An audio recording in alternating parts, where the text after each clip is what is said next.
everyone. Welcome back to Beyond the Veil Tarot and Astrology. My name is Candice Marie. Thanks for joining me. I'll be your astrologer today. Hopefully your guys' week is going well. Back at it with another video. Want to take an early look at this next lunation. I want to talk to you guys all about the impending full moon in Pisces. If you guys like my content, you want to see more, click the bell button below so you're alerted as to when I have new videos coming out on the channel. We're here every Tuesday and Thursday doing videos throughout the week. Fridays we're doing live readings, and Sundays we have astro weather, new moon reports, full moon reports, horoscopes, so much more. Make sure you are subscribed or consider joining my memberships if you want to support my work. Also consider following me on Twitter. You guys can follow me at BTV Astro on Twitter, aka X. But I'm putting definitely a lot of content out on there as well, so check that out. All right, guys. Obviously, a little bit of an early look, but getting into the habit of doing this after every lunation, just to give you guys a little bit of a heads up. If you guys have seen my new moon in Leo video, you know that I talk about really how the build up to this particular full moon is going to be a bit topsy-turvy. If you reflect on that particular new moon in Leo that we just had at 23 degrees of Leo, Venus is retrograde. We're reevaluating something about our resources, our values, our relationships. But it's so damn Uranian, right? Exact squares between the sun and the moon to Uranus. So it feels kind of like a rock'em sock'em month. Where Uranus is about breaking free, right? Liberation. It is about this awakening or kind of waking the lion within. Some would say rebel with a cause, right? This full moon is like taking the lasso and reeling it all in. So depending on how you look at it, right, there's pros and cons to all of these lunations. This can be a very grounding full moon if you use it appropriately. So it may give a bit of like welcomed relief. But by the same token, right, when we're dealing with full moons, it is big emotions, big feelings. It's taking place in Pisces, the 12th sign of the zodiac, where we have some kind of natural completion or conclusion. And it's going to be in conjunction to Big Daddy Saturn. So I'll give you the pros and cons of this particular full moon.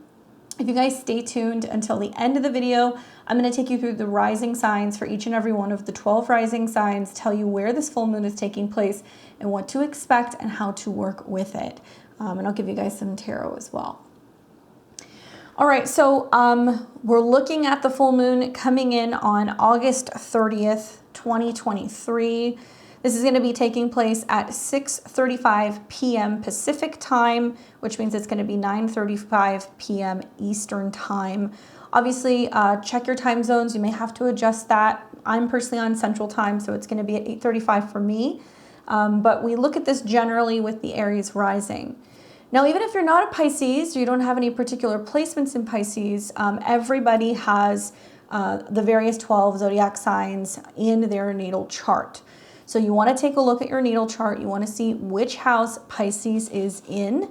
Personally, I'm a Western astrologer. I like to work with Western. My predictions are for the whole sign. So you want to take a look at either whole sign Pisces or in particular where about, what is it, 8 degrees of Pisces is in your chart. That's where you're going to be experiencing this particular full moon.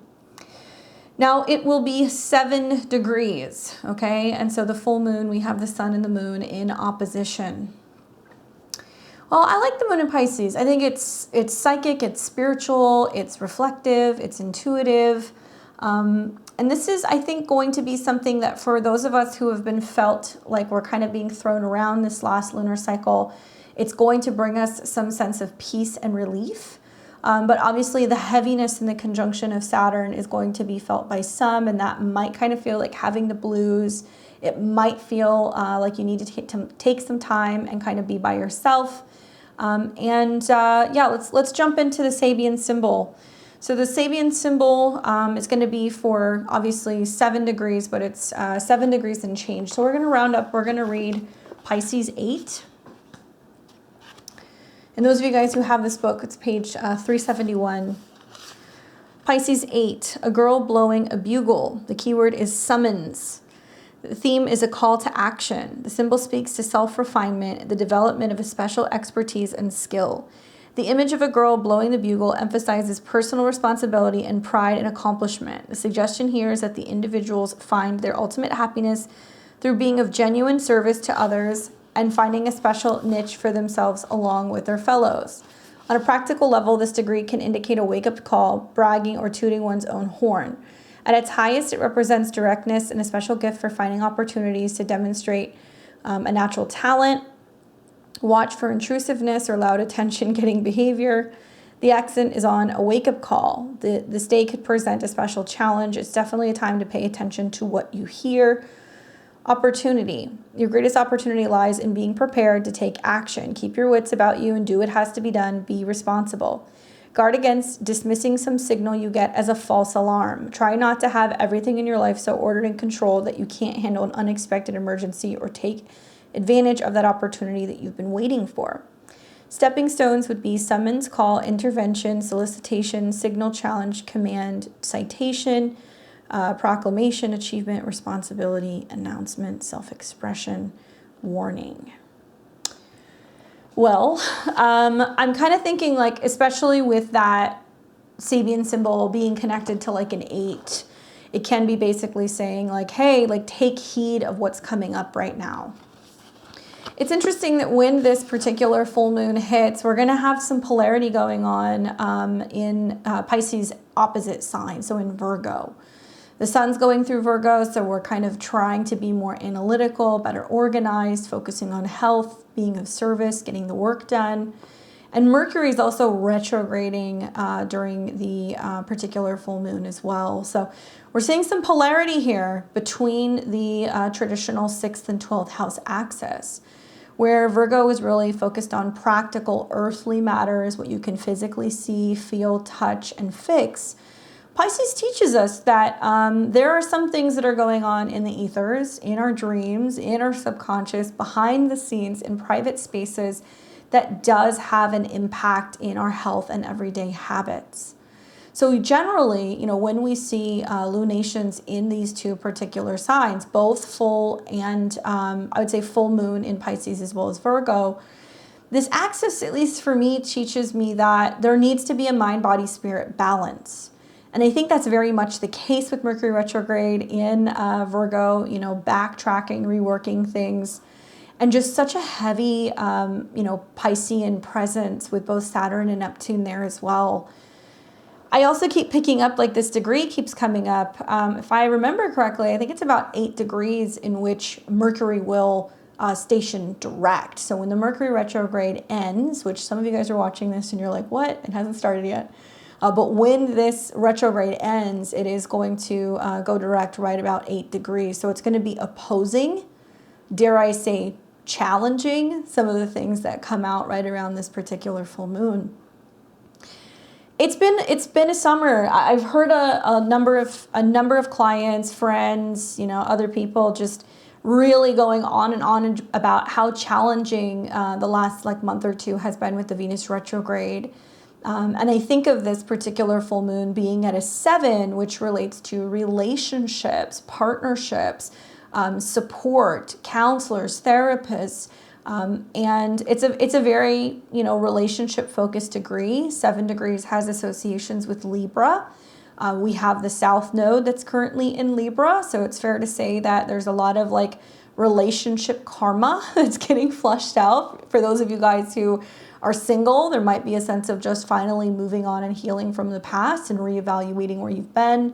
For those of you guys in committed relationships, it's about reevaluating the bonds and figuring out what is and is not working so you can grow stronger together.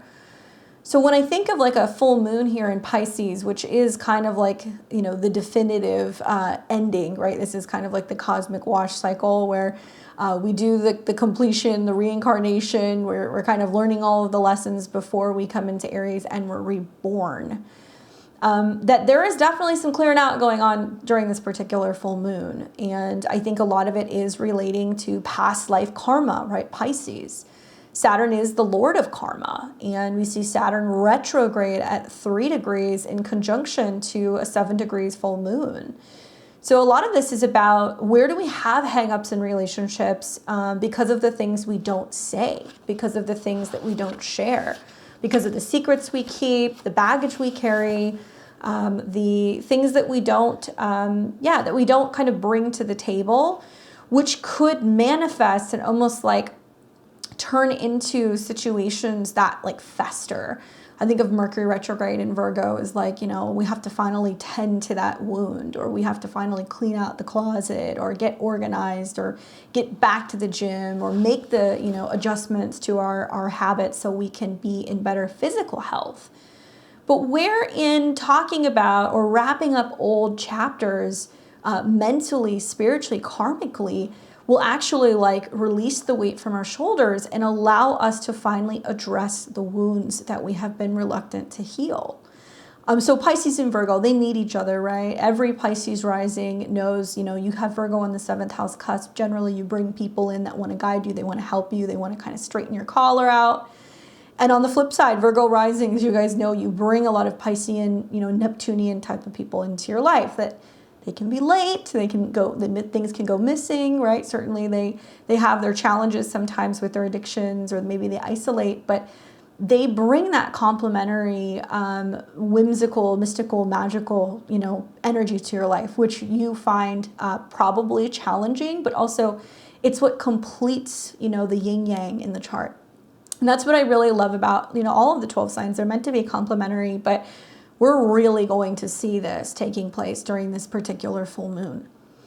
I want you guys to think back to the new moon that we had in Pisces around February 20th, 2023. Let me show it to you guys, because I appreciate your guys' feedback. I get lots of feedback about, you know, how the content looks and what you guys need, and I try to, you know, hear you out on that. So I've heard a lot of people say that they're visual, they appreciate the visual aid. All right, so we had a new moon in Pisces here. This was February 20th, 2023, so 6 months ago. And if you guys remember, this new moon was in conjunction to Saturn. The year's going by so fast. I remember making this video being like, ugh, when I read the Sabian symbol for it, you know, which was basically like, try again. Even if you fail, you got to pick up and you got to keep going, and you need to be prepared to kind of be working through things for quite some time. And I remember making this video looking at how Saturn would retrograde back to actually 0 degrees this year, but it'll cross 1 degree several times. And I remember saying in that video, you're going to set intentions and you're going to realize it's going to take a lot longer to work through this than you think, to unravel everything, or to figure out what's going on behind the scenes, or, you know, what is being kind of hidden that will eventually be revealed. But also it's about that commitment to your spiritual practice, that commitment to taking time alone. It's what do you do when you have privacy? How are you utilizing your free time? And how are you really committing, right, Saturn, to your relationship with spirit? So here we are. You know, we see that kind of completion now. So you might want to look at what seeds you were planting during the particular, you know, new moon that we had earlier this year, because you may see some kind of completion that's taking place. Although I'm going to hold true to what I told you guys, that it may very well take until Saturn hits that 1 degrees once it's direct in a couple months' time. And you'll really see it kind of fully unfold. But maybe this is where you start to kind of see certain things actually come together. Especially with Saturn being there. You know, I see Saturn as being something that can be like the cement that, you know, we lay in the foundation that can kind of, you know, hold everything up. Granted, Saturn's retrograde, and we have Saturn in a sign that's Neptunian, so it's dissolving things that aren't meant to actually have form, that aren't actually leading or providing security or support. So it's almost like this like false illusion of security, right? And I don't know about you guys, but so much of the Venus retrograde, with Venus retrograde square Uranus, is I've seen a lot of people go like, wow, I really thought that I had more financial support or security, and, you know, my bank closed, or I really thought that I was going to be in this relationship forever, and they pulled the rug out from underneath me. So a lot of people have been really working through issues with security and, you know, how to learn how to give that back to themselves. I love this moon for spending time in reflection. So if you're somebody who likes to go and walk along the beach, or, you know, sit and meditate, or if you like to do some, you know, spiritual work, some past life regression, some hypnosis, these are all really great things for this particular full moon. And even if you don't do that, taking some time consciously to sit and just reflect on how far you've come, right? Gratitude is a huge thing that's been coming up for me a lot with Saturn and Pisces. I think that it's taught me to practice gratitude and to be appreciative for what I do have rather than being fixated on what I don't have. And it's also teaching me through the sextiles to, Jupiter and eventually Uranus that until we're willing to believe, right, it's only then that certain things can kind of manifest and come together. And it surprised me how quickly things can actually evolve with the Saturn-Jupiter sextile.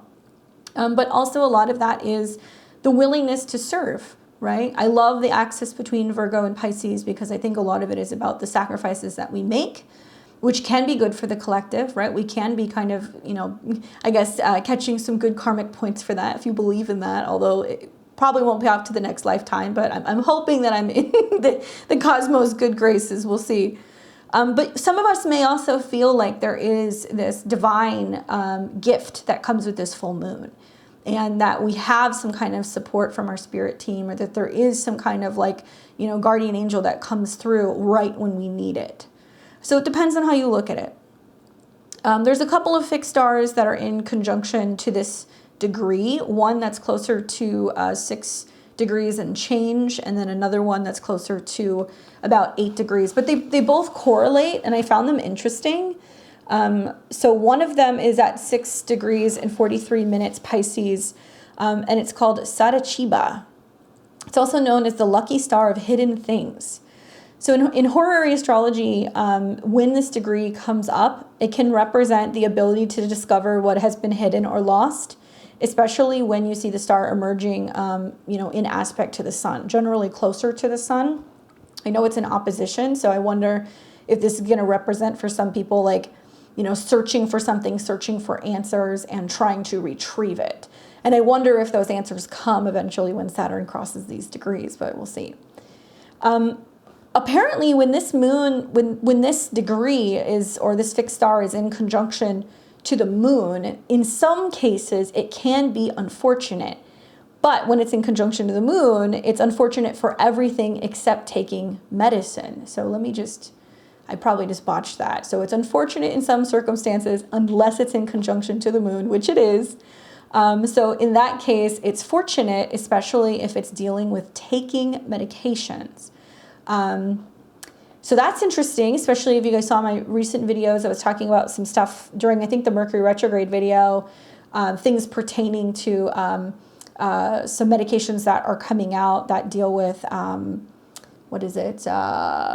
postpartum depression. And some of the stuff that was coming up in the medication effects was a little concerning personally for me. I'm not a doctor, but it really correlated with the astrology. But I'm wondering if this is going to be more about other medications or breakthroughs in regards to medication, or learning something about medication or some kind of treatment. I think about Jupiter and Neptune both being rulers of Pisces. I'm personally a modern astrologer, but I do look at Jupiter whenever I'm dealing with Pisces. And Jupiter is in a slight sextile to this particular moon, so that's a harmonious aspect. I've loved the sextiles between Pisces and Taurus in this last year or two, especially when Jupiter was there. A lot of it was the willingness to envision things before they arrive. It's really like fields of dreams. If you build it, they will come type of stuff. And believing in a vision so strongly and being so committed to that, knowing that as long as you stood in that space of faith, that the universe would kind of rise up to meet you and help you physically bring things together. So for me, it's been really magical, and it's been a lot about manifesting and also being able to bring in the resources, the people, right? The physical pieces that are necessary to be able to make things happen. I also think about the fact that Jupiter is basically going to be stationing pretty soon. We will see Jupiter, go retrograde at this degree. It's going to be 15 degrees in, I think, 34 minutes. So a couple days after this full moon, Jupiter is going to go retrograde, but it's kind of stationing. So Jupiter's really strong in the skies. Think on Jupiter being in the sign of Taurus, which is about food and pleasure and resources and abundance. And so Jupiter being in this particular sign makes me feel like, what if food is the medicine, right? What if food is the medicine? I'm pretty sure that's like scripture, right? Let food be the medicine and medicine be thy food. I'm sure somebody will correct me, but I'm pretty sure if my Christian schooling, if it's as correct as I think it is, that there's some correlation to that, I think, in scripture, but quite literally, right, with the sextile and the supporting angles that we see. I think about Neptune being retrograde, and obviously Neptune is in a sextile with Pluto, so there's some swampiness and murkiness going on. The Venus retrograde has really been bringing that out as the focal point of the, in conjunction point of the yod to those two planets. But while Neptune is retrograde, this is bringing a whole set of issues. Now, on one hand, it can be about reflecting, resting, prayer, meditation. But I also wonder, is this about something being held back? Just after this full moon, this is going to be something that's still going to kind of kick around for roundabout, let's say, maybe another 24 hours. Because the moon will keep moving and it's going to come into opposition with Mercury. So there's going to be some miscommunication or misunderstanding or feeling lost in translation. The moon will come into conjunction with Neptune, which is going to be like withdrawing and feeling a little iffy. I've used the koi pond reference before. Where, somebody's startling the fish and the fish all kind of scurry away. It's very Pisces. It's a double-bodied sign, so it can go one way or the other. And generally, this is a sign because it's a feminine in nature. It has a tendency to withdraw. It's not going to be external. It's going to pull inward. So the energies relating to this moon are very much like, okay, what are you sitting with? What are you thinking about releasing? What isn't serving you? In preparation for then the moon to cross Neptune and go into Aries. And then we're going to be, initiating all kinds of new stuff. So that'll be interesting to see, especially with Mars being in Libra. You're going to see that some people with this full moon are coming to conclusions on their own about what's not working for them and what's, time to kind of release before executing that, likely just a day or two after when the moon goes into Aries. This particular constellation that I was talking about is in the constellation of Aquarius. So it's within the Pisces realm, but it's technically connected to that constellation. And it's considered a place of good fortune, right, Aquarius. It's also connected to like the chalice that you see that Aquarius kind of pours like on the star card. And it indicates full flowing rivers, springs, and portends a sufficient amount of water for agricultural requirements. Ends of dry spells, rains coming, cleansing, and clearing things. So not like flash flooding, especially conjunct Saturn, so it's limited. So part of me wonders, are we going to hear more about, that we're needing rain in some parts of the world? Are we going to finally see something break where we get some much needed rain in certain areas, especially for crops? Is this just going to be more of a hot topic? But generally it's a positive start. And I think the conjunction to Saturn is where we're realizing like, wow, things have been really dry. We need more, right? We need more water. Pisces has connections, like all the mutable signs, to storms as well. So we can see some stormy weather when we're seeing some oppositions and some squares. So part of me wonders if that's also going to be happening as the moon is coming into an opposition with Mercury conjunct Neptune. Now there's another star at around 8 degrees. And this is called Scat. And this degree is known for being sensitive, emotional, psychic, right? But it also has connections to criticism, persecution through mediumship, but help from friends. So I wonder, like with that conjunction with Saturn and, the full moon being along these degrees, are there some people going and hoping to get readings and psychic insight and like not gaining clarity or getting frustrated because they're feeling blocked or limited in some way? Perhaps.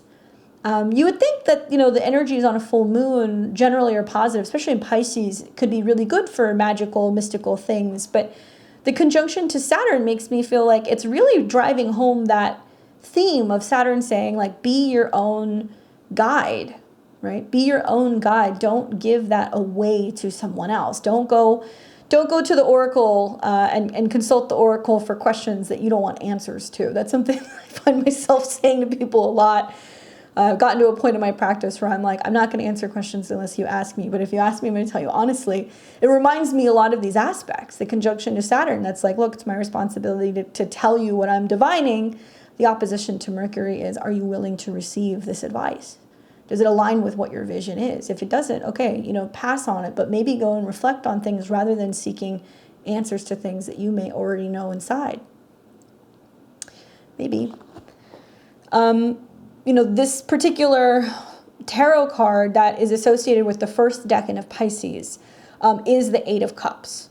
Pisces in general, you see connections to the Moon card, right? You see connections to the Hangman, right? But there are like pip cards that correlate with the particular decans. So for the Eight of Cups is a tarot card that suggests moving away and leaving something behind that does not add value to your life, and maybe it's something that's not allowing you to grow.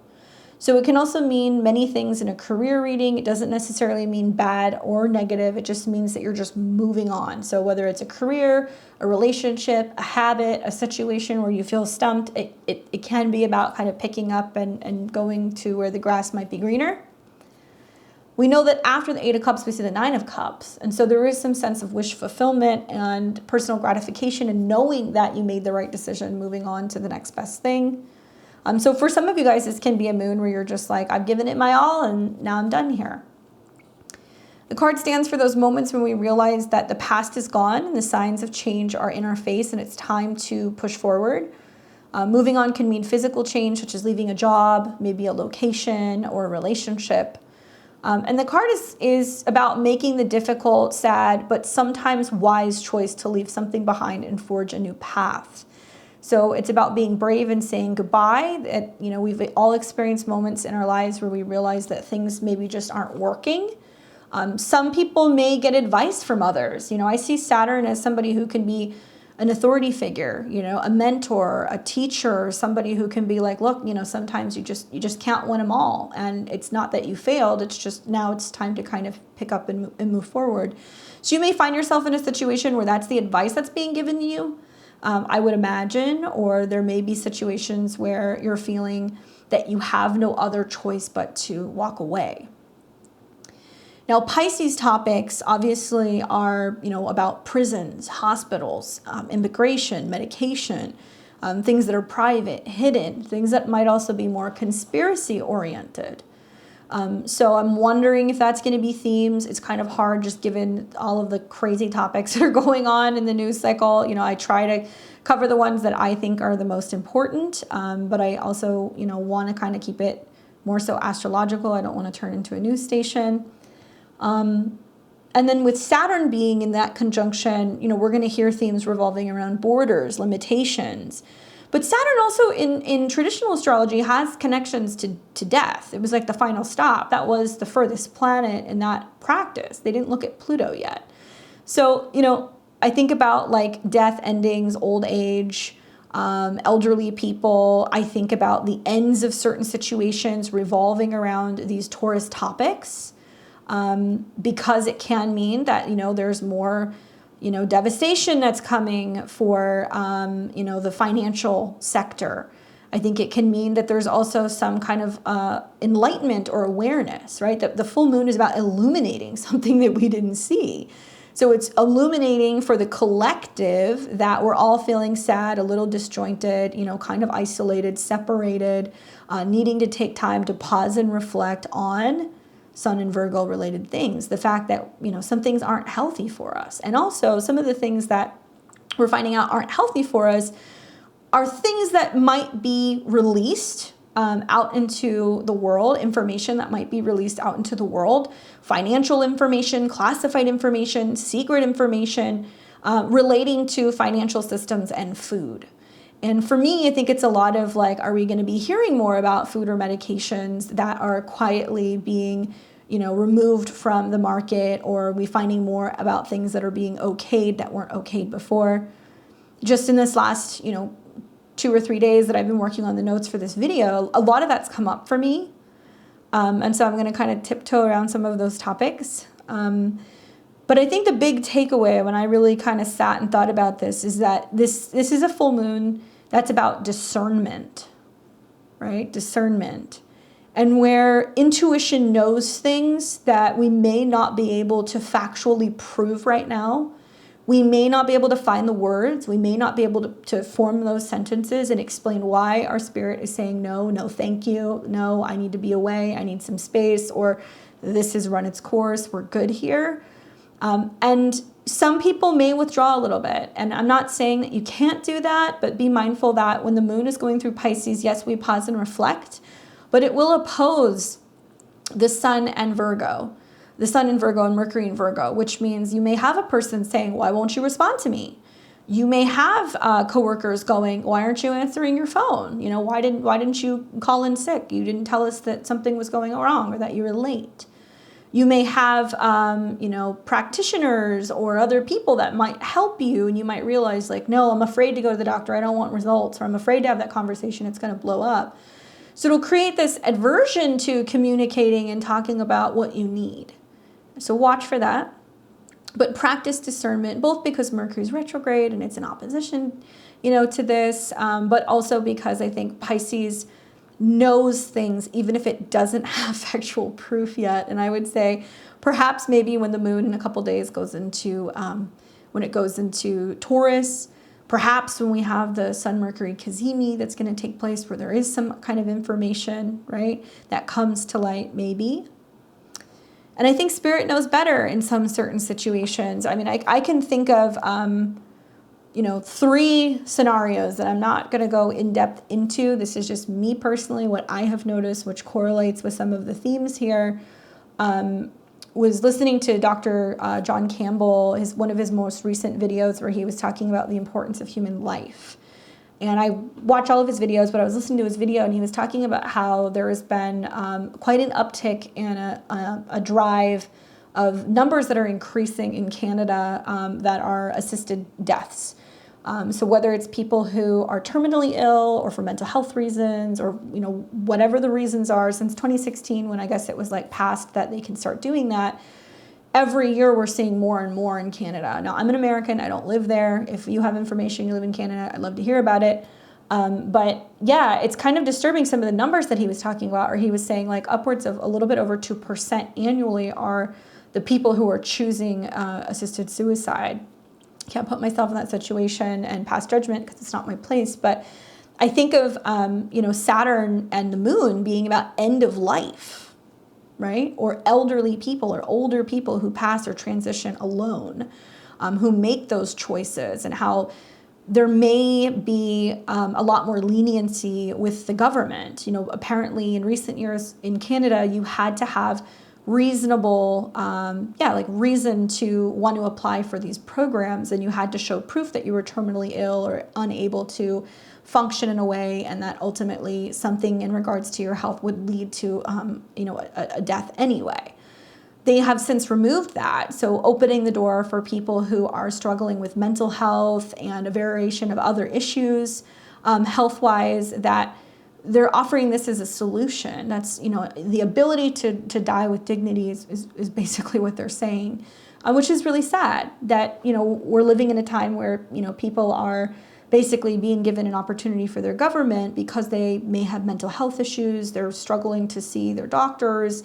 They are waiting apparently long periods of time to be able to see mental health or physical health specialists. And some of them are also just in dire straits since the pandemic financially and feeling like they're at their wits' end, but they're being given this as an option. It's heartbreaking. It's like really heartbreaking. And I think about how, Saturn in Pisces is very much about mental health. And the truth is that you can take all the supplements, do all of the things, do all the fitness, all of that. But if you don't have that balance mentally, spiritually, it's almost like that goes by the wayside. And so there's a whole piece of the, health sector that may be missing the point, or missing the goal, revolving around finding that balance and not just being about, giving somebody a medication, but preventative care. Therapy is preventative care. Talking to people also about their needs and addressing the needs of people so they're not getting to that point, right?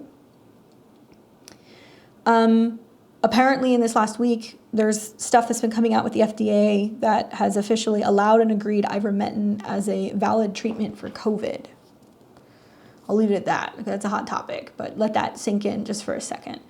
When you think about what happened for 2 years where there was significant pushback, apparently a number of pharmacists being threatened, people refusing to fill prescriptions, being told that it was not something that could be potentially used. And I'm tying this into the fixed star because it talks about medications and people realizing that there can be solutions and other things that can be used preventatively, but also for care that may not go along with the mainstream narrative. Why? It's a cheaper solution, that's part of it, but also what is the connection with Saturn here, where there was potential kickbacks that was coming from the government, both to doctors, facilities, centers, the list goes on. And then for me, this is the big one, so I'm going to tread lightly here, but I'm just reading the headlines. As of the 9th of this month, apparently Google confirms via email that they're moving forward with what they're calling a global censorship tool. According to LaToya Drake, the head of Google News Initiative, they're saying that instead of a global internet censorship, they're calling it fact-check tools, and its purpose is to eliminate dissent on any topic that Google deems to be false news. And that's information, that's websites, that's articles. There's also images that you can run to see if they are factual or not. I took a look at this. I actually went in and looked at it on my Google account just to see, okay, what's going on? Read through it, seems pretty standard. And there's 71 or 72 pages of sponsors, of groups that are sponsoring this initiative that want there to be cleaned up internet and internet searches through Google, looking to stamp out hot current topics. Two particular groups that piqued my attention was the UN and the World Health Organization as sponsors for this initiative. I'm going to leave it at that. So these are the three things that remind me of some of this full moon in Pisces, oppositions to Mercury. Mercury is going to be retrograde and in opposition slightly to Saturn and then eventually to Neptune until the beginning of October. So whether you're looking at this as, there not being clarity yet until that point, I think, Pisces has taught me so far this year with the retrograde that I have to trust my gut, but it's also taught me that it's okay to say, I don't know, let's wait and see. We don't have the answers. Let me sit on it. Let me sleep on it. I'll get back to you. See how I feel about it tomorrow. And I think that that's important right now rather than having this knee-jerk reaction to things and just assuming things on either side, right? Because there's still more information that's yet to come out. Now, in general, a full moon, this is the phase that we have every month. It's when the sun and the moon oppose each other. The tension that these two oppositions bring. Symbolically, the full moon is associated with, heightened emotions, sense of illumination. And I think with the full moon in general, this being the peak of a lunar cycle representing a time of completion. So it's doubling down on that with Pisces because Pisces 12th house energy is that. So for many of us, it's a moment to put, a moment when our efforts that have been put into something come to fruition. And we might reach a peak in a situation. So projects, intentions, goals set during this previous new moon might actually start to bear fruit. And for some of us, that conjunction to Saturn can mean, I was so committed to this, look at what's happening, look at what I've been able to achieve. Now, Pisces is a water sign. It's a mutable water sign. So I would note that emotions can run high during this full moon. The opposition does bring tension, and it can be reflected in heightened emotional states. People may feel more passionate, sensitive, or restless around the time of the moon. Expect illumination and awareness because this is about shedding light on things that were previously hidden or unclear. So it's a time of increased awareness and insight. And the moon is going to be, revealing something that we were not completely aware of or illuminating issues or thoughts or feelings that had previously been in the shadow, which is why I think there is the connection to the moon card. Now, we're going to find that it's important to balance opposites, which is why I actually like that there's, Mercury in the opposite sign and then we've got Neptune in its ruling sign. It's teaching us to find that balance within ourselves. And we can feel like there's opposing forces during the time of the full moon as well. And this can also represent the balance between our conscious and unconscious selves, you know, the sun and the moon, and the need to find harmony between these different areas in our life. So definitely take a look at the opposite house. Look at where Virgo is as well. Full moons are about releasing and letting go. So there can also be this theme revolving around releasing, you know, relationships, emotional baggage, old patterns, situations that don't serve us. It can also be fears, right? So we're still going to, you know, have a new moon in Virgo in 2 weeks, and that's going to be a pretty powerful new moon. It's going to be in a positive aspect to Jupiter. And I feel like that's setting the stage for, let's get everything out of our system now before we get to this next new moon, allowing us to set new intentions, to focus on productivity, to be better organized, and to really be able to show up for ourselves. And I think this is also just reminding us that, you know, there is a cycle to life. So we're going to notice that, you know, the ebb and the flow of energy and the emotions and the experiences are showing us that everything's in divine timing. And so one thing I've noticed a lot, especially with full moons in Pisces, is like it really does clear things out and prepare us for this next incoming cycle. So there might be more definitive endings with that conjunction taking place with Saturn. Now, in particular to a Pisces full moon, I feel like it's really great for intuitive work. You know, it can bring a heightened sense of emotional sensitivity, empathicness. We may be more in tune with our emotions in other people. It's very common, especially if you have like a natal moon in Pisces. And this can lead to deeper connections and better understanding with others. It's also a great time for imagination and creativity. Because, you know, Pisces is associated with creativity, and during a full moon, artistic and creative energies are likely to be amplified. So it can be a time where people are feeling inspired to explore their creative and artistic pursuits. This can be visual arts, music, writing, or other creative endeavors, and bringing those things to form. So I could see a lot of people that are like, I've completed the project, I'm editing the film, it's almost done. I'm getting ready to, you know, launch this new creative project that finally is taking shape. And when I think of Pisces, I think of spirituality and intuition because, you know, Pisces is linked to that through Neptune. It does represent unseen realms. And this full moon could encourage people to delve into their spiritual side and be engaging in practices like meditation, dream interpretation, and exploring your intuitive abilities. Now, keep in mind that while Neptune is in Pisces, the traditional ruler is in Taurus. So some of you guys may really benefit working with earth and water, maybe boiling herbs and taking a cleansing bath, working with some crystals, maybe charging crystals in the water. These are some things that you guys might consider doing. And I think it's also going to be really helpful for those of you guys who are struggling with some of the more challenging sides of a Pisces full moon, which can be bringing up themes revolving around escapism and vulnerability. The shadow side of Pisces can involve tendencies towards escapism and getting lost in fantasy.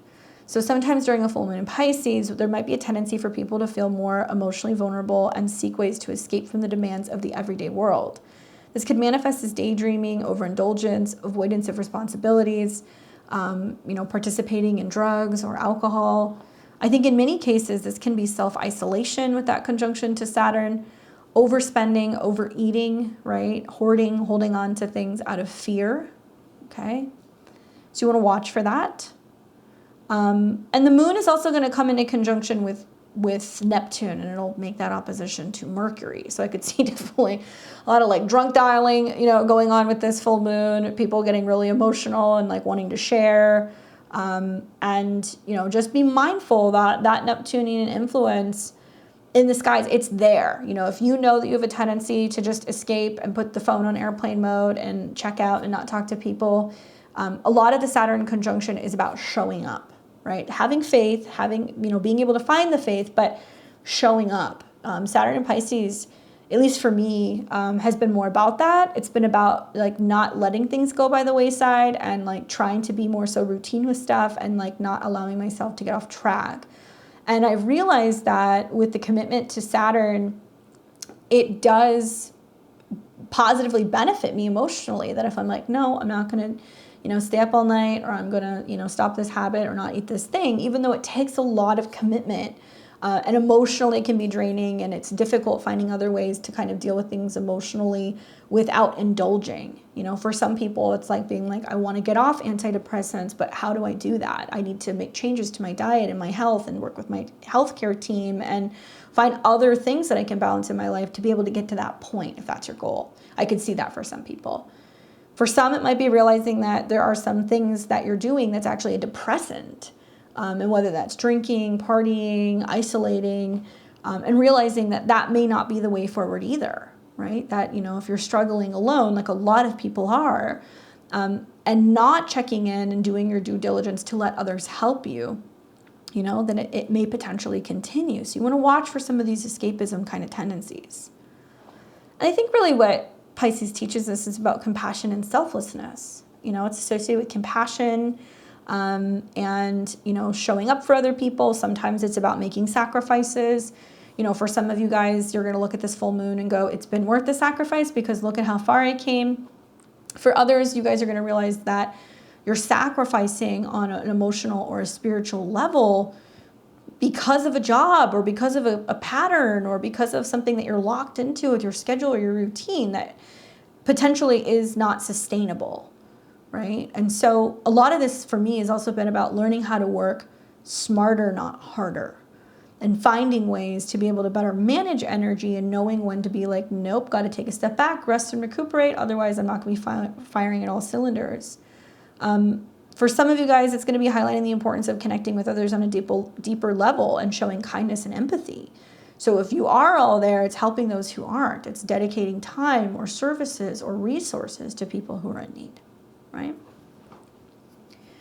So in particular, when we look at the aspects of this moon, like I said, Jupiter is getting ready to station. So when it retrogrades, it's going to retrograde at 1534. So it's, getting ready to be rather strong. I'm not entirely sure when that's going to go direct. Go retrograde. I'll look at it in a second. And then obviously, we've got Neptune retrograde, and, both Mercury and Mars are in a slight opposition to Neptune, which is a lot of like, what am I rethinking in terms of what I know or my directions or my plans or my habits and where am I going? And like some people feeling like they're just, kind of like, I have to let go and let God. I don't really have all the answers right now. I'm not really sure where this is going. I just know that I need to take time to pause and reflect. Now, that can bring confusion. And I think there'd be confusion anyway with the Mercury retrograde. But with the moon in conjunction to Saturn, this is probably one of the most prominent aspects in the entire full moon. For some, it's about, experiencing emotional restraint or responsibility. Really similar to like a Capricorn moon. So if you have a Capricorn moon, you know what that's like, or maybe an Aquarius moon, or if you have a natal moon conjunct Saturn, you know that the moon represents emotions and instincts, and Saturn is associated with responsibility and limitation. So when these two planets align in Pisces, there is a need to manage and control emotions. And this alignment can bring a sense of emotional maturity and willingness to take responsibility for one's feelings. And so that's a lot of the showing up, right? Just showing up. And I think also heightened sensitivity and vulnerability, because Saturn is saying, hey, you got to feel this thing, and because Pisces is sensitive and it's empathic, I think that conjunction with Saturn might intensify some of these traits.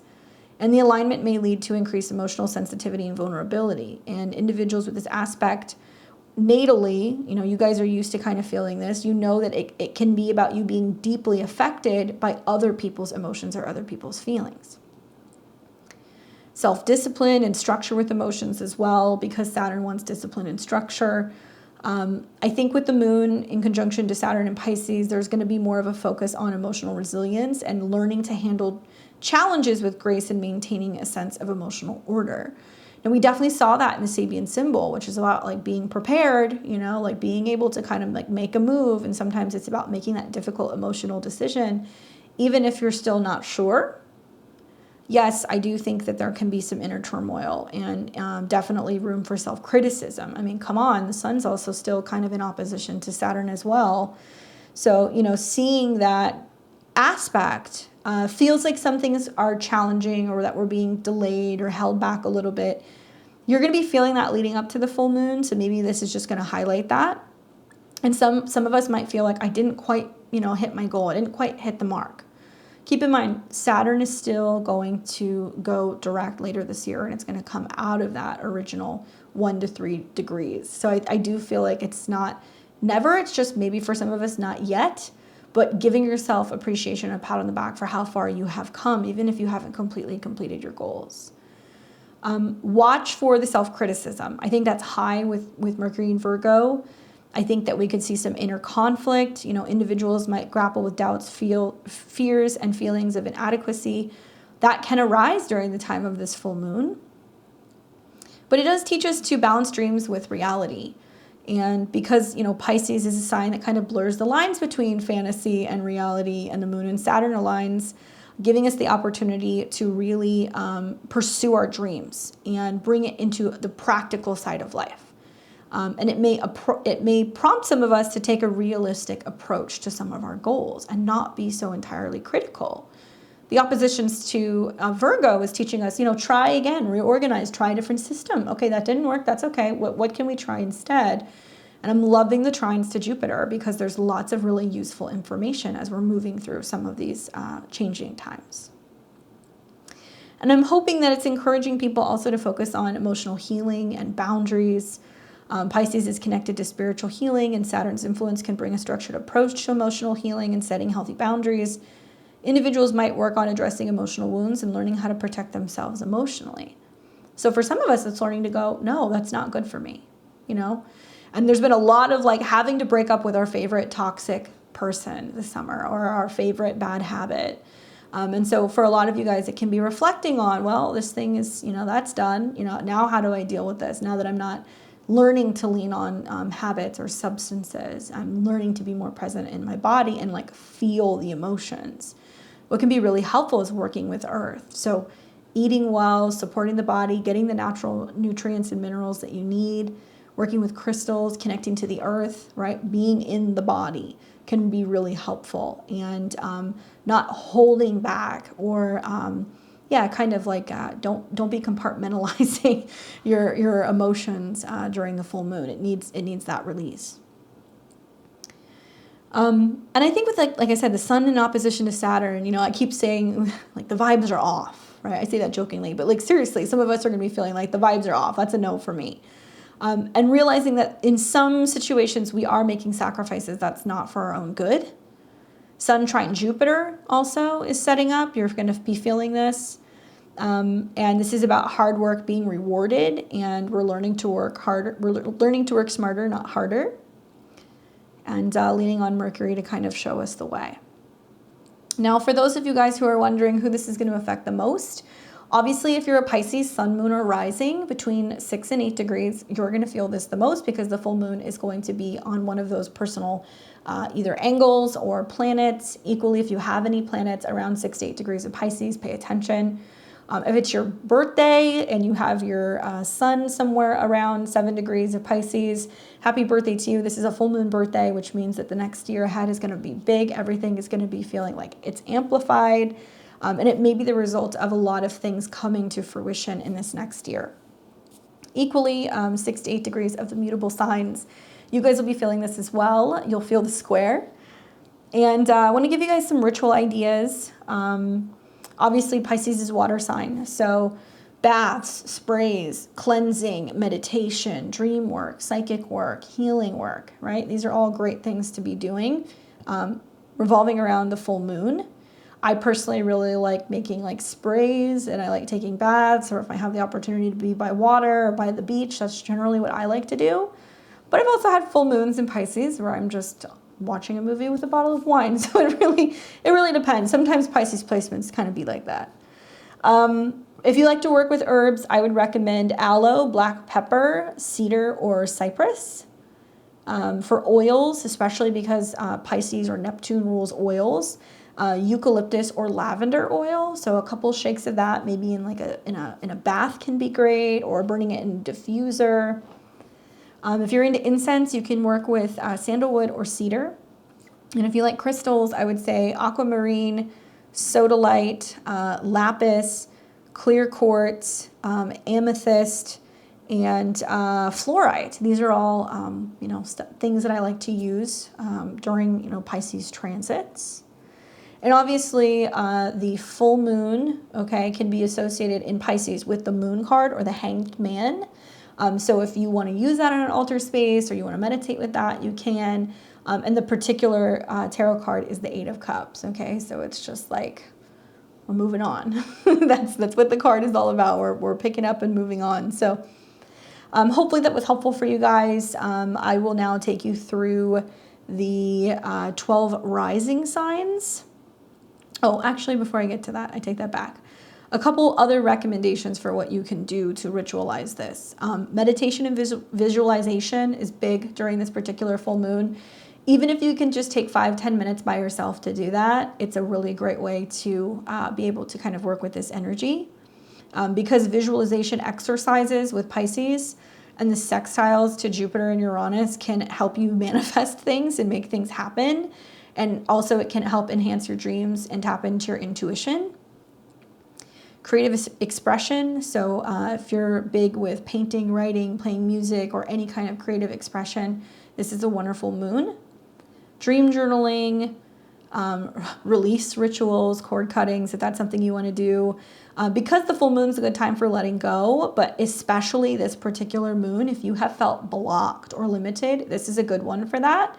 So you may benefit by, like, I would say taking a piece of paper, writing everything that you want to get rid of, putting it in like a bowl of salt water and letting the piece of paper dissolve, because you're going to see the moon come into opposition with Mercury, which is also opposing Neptune.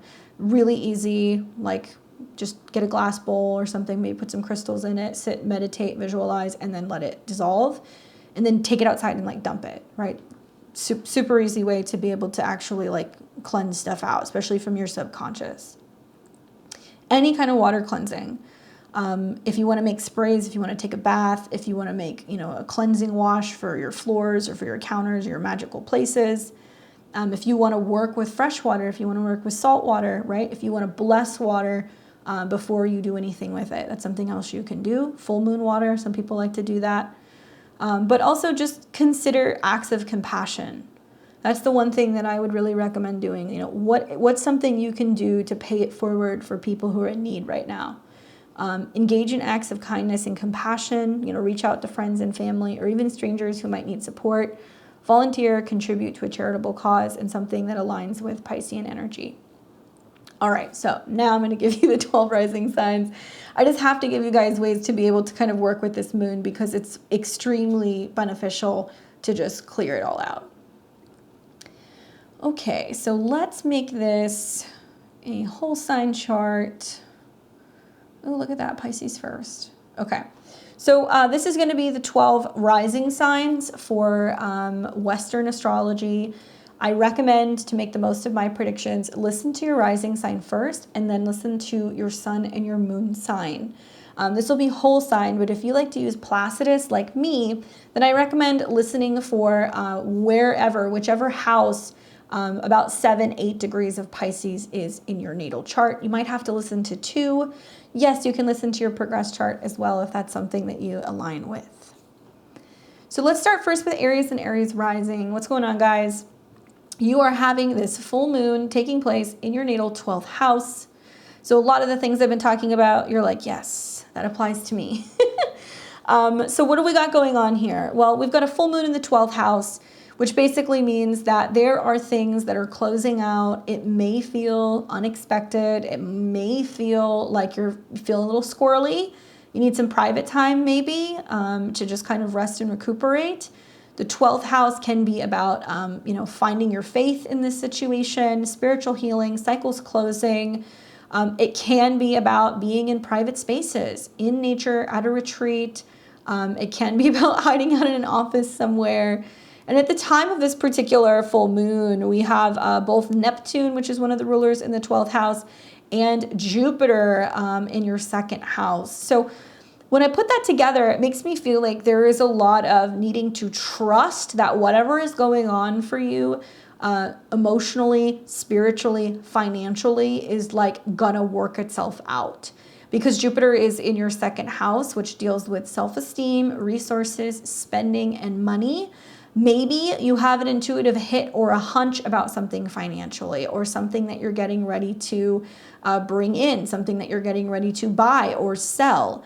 But I definitely see this as something that's very healing in the 12th house. And I definitely think that the conjunction to Saturn can also be about some like dramatic conclusions revolving around a job situation, a work situation, which could be the case with this Mercury retrograde in your 6th house. Is there something changing with your schedules, or something changing in your office space? And how is that impacting you right now? And are you kind of like a little squirrely about the state of work? Have faith, especially within a couple days. Once you see that Moon-Jupiter conjunction, you may find out that something is changing, but likely it's for the best.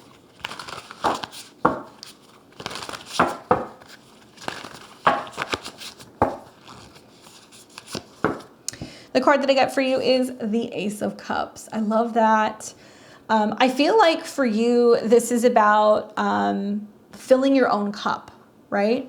Especially the 2nd house can be like, what do I need? What do I need to consume? What do I need to have? What am I building on? And so a lot of this is having to find the faith, having to really focus on being like, I just have to keep showing up for myself. And I know that the situation is going to come through. I'm going to have somebody who's going to support me. I'm going to be able to have better emotional balance. I'm going to have some kind of breakthrough maybe in a relationship, right? An opportunity for healing. This card says specifically love, new relationships, compassion, creativity, new emotions, emotional awakening, deeper feelings, proposal, spirituality, and intimacy. So this is a pretty good card. It makes sense. Your ruler is in the 7th house. So maybe, you're realizing that when you're kind of feeling like, oh my gosh, what am I going to do? Certain people are there to assist you, to help you in your time of need. Good luck, Aries. We got Taurus and Taurus rising. Hello, my Tauruses. How are you? You have a full moon that's coming in the sign of Pisces, and it's going to be taking place in your 11th house. So I actually really like this full moon for you, Taurus. I think it's so magical. Your 11th house can all be about wish fulfillment. It can be about socializing, groups, networks, and feeling like you're a part of a team.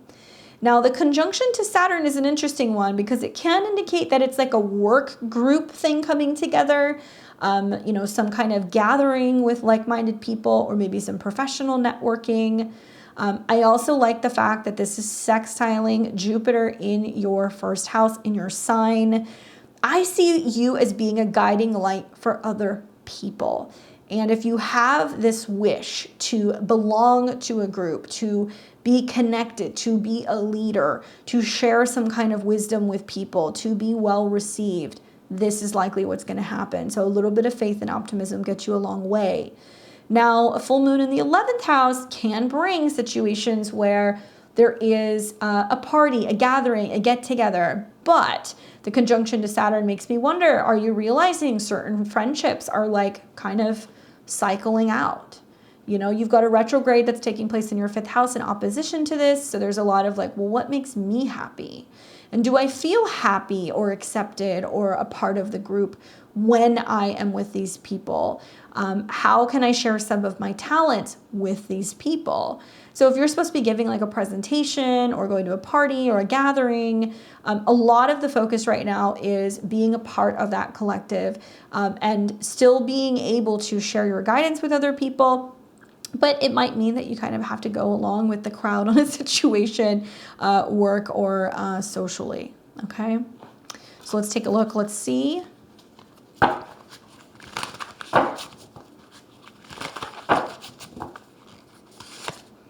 Wow, the card that you get is the 10 of Cups. I think this, first of all, this is a very romantic card, okay? Can I just say that? Happiness, fulfillment, happily ever after, some kind of goal coming to fruition, feeling like your cup is runneth over. This card says happiness, divine love, blissful relationship, harmony, alignment, family, love and support, fulfillment, emotional stability, and domestic joy. Okay, I love this for you because it is definitely, I think, about some kind of really big accomplishment in your life. I hope all of the readings are this positive, because with the full moon conjunct Saturn, it's starting to look like hard work is paying off for you guys. So let's see, fingers crossed. Good luck, Taurus. We've got Gemini and Gemini rising. You will be experiencing a full moon in Pisces in your natal 10th house. Now, full disclosure, especially if you are 7, 8, 9 degrees of Gemini, sun, moon, or rising, you're going to feel a square here. It's really emphasizing the Saturn square that's taking place in your 10th house of career. Now, a full moon here can be about a big decision in regards to your work or your status out in the world, your reputation, how you're seen.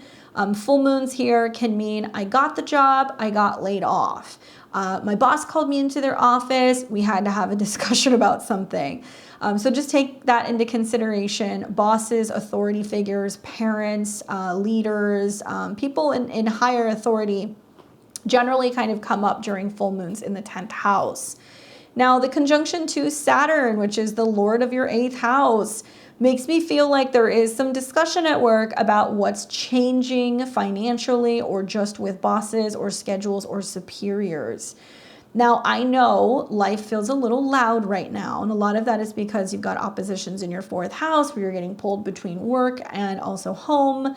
It is squaring your ascendant, and Mercury, your chart ruler, is retrograde. So this is probably a full moon where you're like pulling your hair out. You're like, I can't deal with this. I got to go to work. I've got something going on. Like, this is very important. I'd love to stay and chat, but you know, I need somebody at home to help me figure this situation out. Also, changes at work and that dynamic can also affect your home or your family. So for some of you guys who are like, you know, I just moved and I'm starting a new job, or I'm looking to relocate, I'm trying to find one. These things can come up here as well. The fact that Jupiter is the ruler and Jupiter is in the 12th house, this is telling me that certain things are coming to an end, or maybe you're having meetings at work about the fact that there's about to be changes and some like reorganization. Maybe you've been working really hard behind the scenes and you're getting ready to give a presentation or sell something to people, right?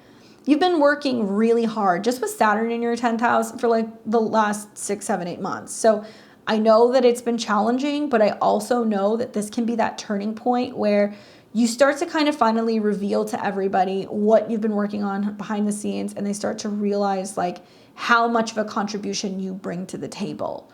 Okay, so just food for thought. So take that into consideration, you know, be open to career and status changes and fulfillments in some way, because change is definitely on the horizon, and change in this sense can actually be quite good.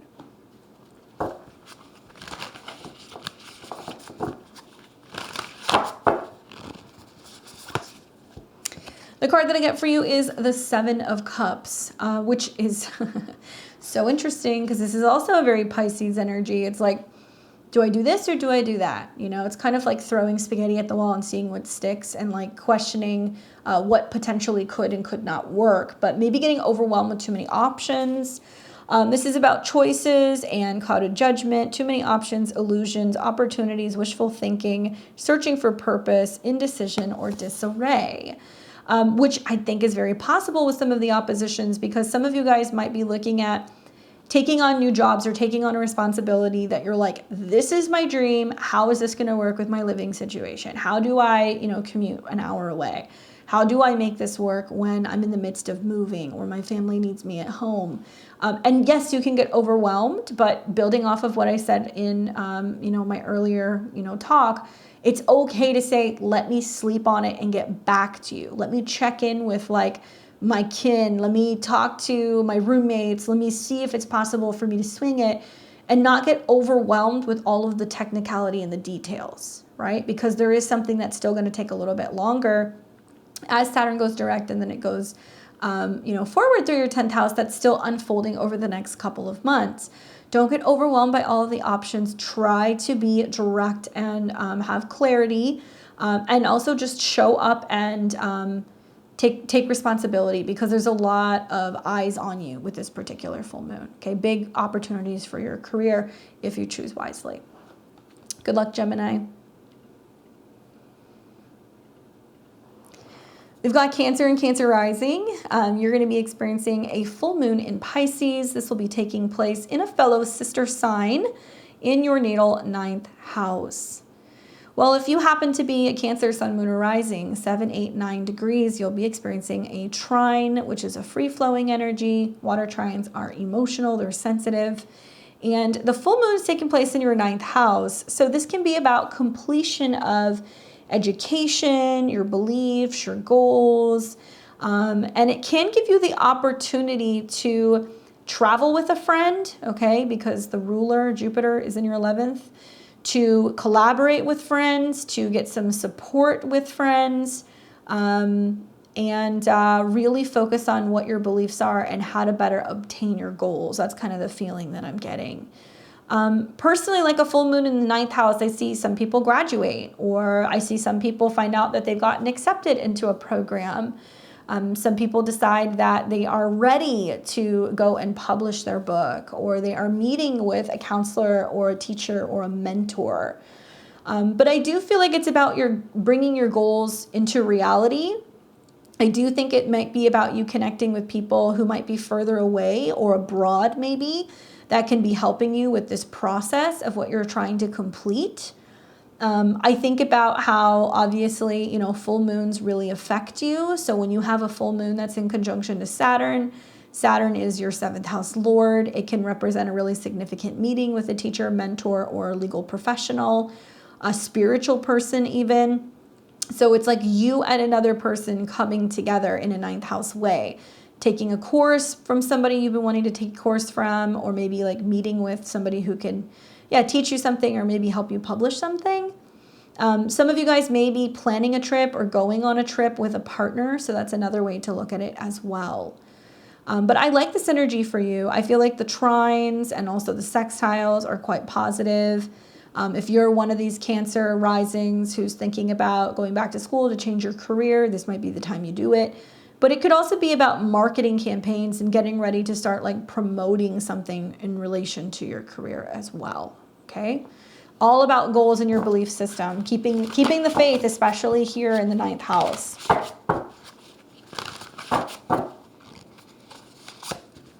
The card that I got for you is the 5 of Swords. And so I'm wondering is that the connection to Saturn? Is it a situation where you realize like that there can be a clash in communication and ideas, that you and a partner or you and a business partner, or you and a client are not seeing eye to eye on something.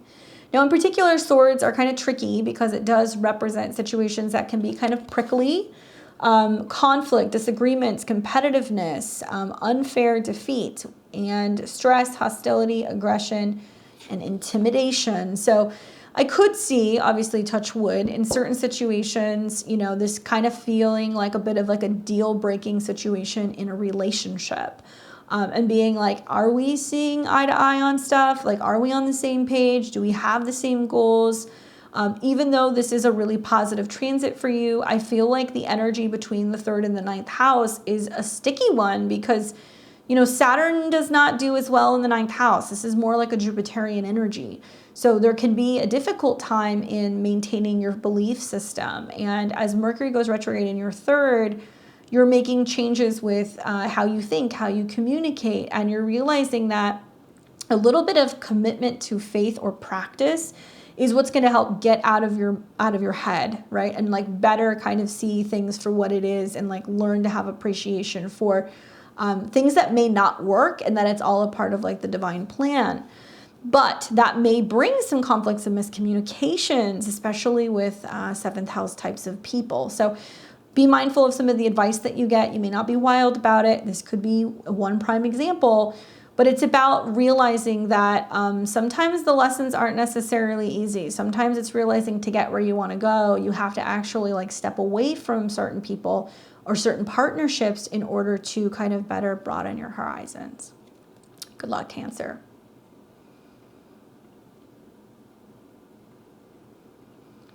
We've got Leo and Leo rising. You will be having a full moon in Pisces. This will be taking place in your natal 8th house. And this is obviously a house that is about joint resources, access to other people's money, taxes and inheritances and spousal support and the things that other people may potentially owe you or you owe them. Now, this is interesting because a full moon here can bring some kind of completion or conclusion regarding your relationship with other people financially. Now, personally, I like this because to me, it seems like there is something moving forward where you're negotiating something involving what you're going to be paid, what you're sharing with someone else, maybe something involving like investments or what a job may be paying for in regards to your insurance or your benefits. You might be negotiating something like that right now. Jupiter is the ruler and it's in the 10th house and it's super strong. Obviously, probably squaring some of your stuff right now where you're realizing like it's all about this growth that's going on with my professional life or my status out in the world. Jupiter also has connections to your 5th house. So a lot of you guys are like telling the world, look at my new creative business. Look at this new relationship that I love. Look at this child that I have. And so something can be changing about your status in the world, professionally or personally, that is about being more vulnerable and the need to come together with another person. And this can be about joint resources. This can also be about intimacy. What I like about this is that I think it's about embracing change and the opportunity for breaking through some financial limitations and where maybe you feel like you've had to make some difficult decisions. There's been some cutbacks in your finances recently. Maybe you took a job that was going to give you, a great status and like a really great opportunity for experience, but maybe it didn't pay as well. And this could be a moment where you realize like, okay, I've gotten the experience that I need. Now I can go out for a better paying job. Maybe you're going to actually get a raise, right? Because you're doing a good job.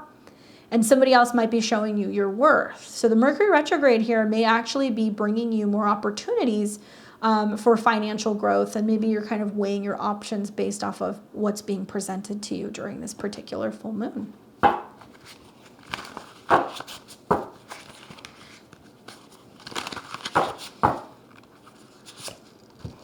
The card that I get for you is the Page of Wands. I like this. Especially that you're a Leo, you're a fire sign. So this can be associated with Aries, Leo, or Sagittarius. Pages are about bright new energy, opportunities to kind of dip your toe into something and see how it goes. It tells me that you're feeling excited and lively about potential opportunities, that there may be a sense of you also like getting in touch more with your intimate side, your sexy side, right? The 8th house can be about that. But this is also about excitement, adventure, fresh ideas. This is also about being cheerful, energetic, young spirit, limitless potential.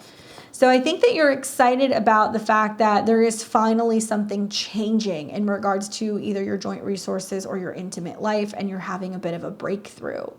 The conjunction to Saturn is also touching on breakthrough with habits, breakthrough with partners, and it can indicate a turning point where you're able to start feeling more so secure. Good luck.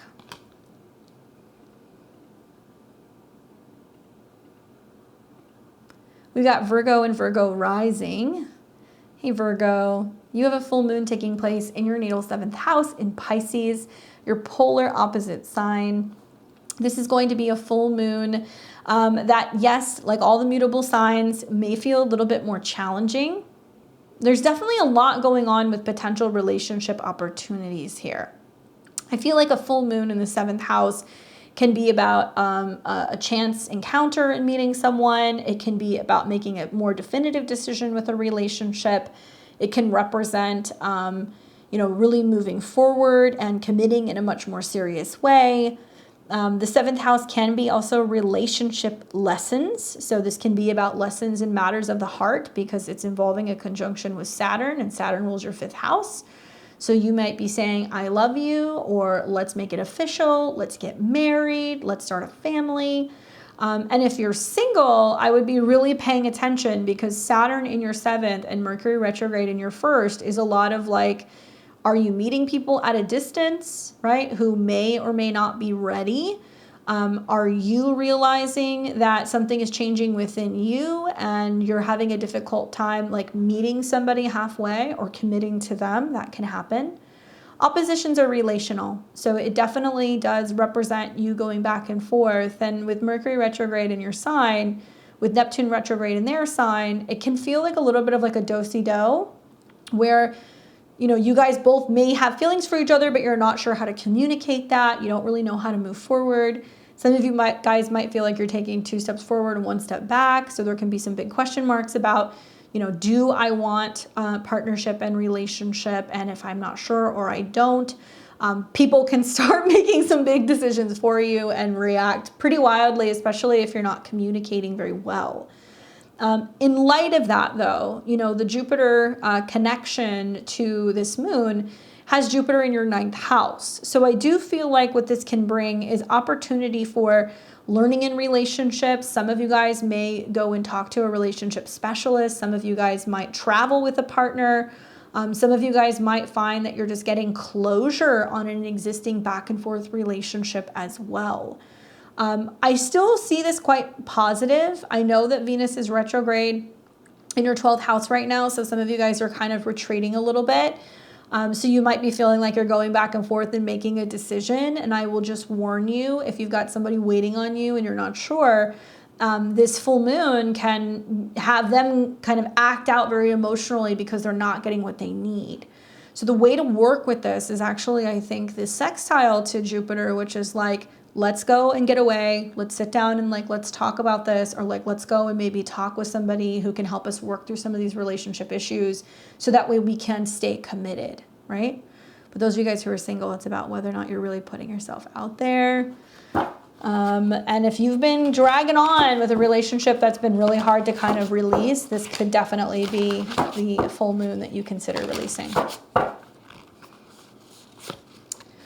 The card that I got for you is the Chariot. Ooh, are you guys going on vacation? Are you traveling and hoping to meet someone? Are they a foreigner? Is it somebody that you're, you know, going on a trip with? Is somebody setting you up with someone in another place? I wonder. The Chariot can talk about moves, relocation, moving in together, moving further away. But this is also about action, success, movement forward, control, willpower, determination, opposing forces, working towards a common goal. So is it possible that you're feeling like another person is withdrawing and you're trying to figure out like how to get that worked out? You know, are you being too aggressive? Are they being too passive? This can be the energy that you can see with this particular card. But I think really the focus is, where are we going together, right? Jupiter in the 9th house. What is the ultimate goal? How can we achieve that? And where does it require us to make some tweaks to be able to get there together? Good luck.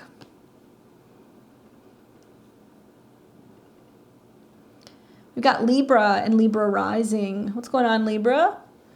You'll be experiencing a full moon in Pisces, and this will be taking place in your natal 6th house. So Libra, a couple things. Your 6th house, right? Office space, daily routine, pet, health, right? Habits. So a full moon here is bringing all of that to your awareness.